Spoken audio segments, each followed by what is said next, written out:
ahotsa.info.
Data honen garrantzia ezaguturik eta eguna bilundu nahi izan gabe, baliatu egin nahi izan dugu elkartasun, esperantza eta bakemezu bat zabaltzeko.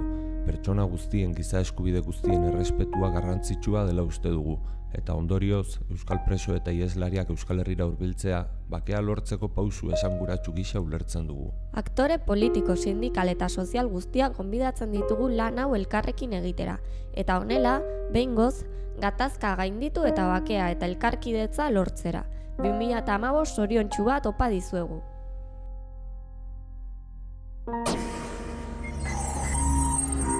ahotsa.info.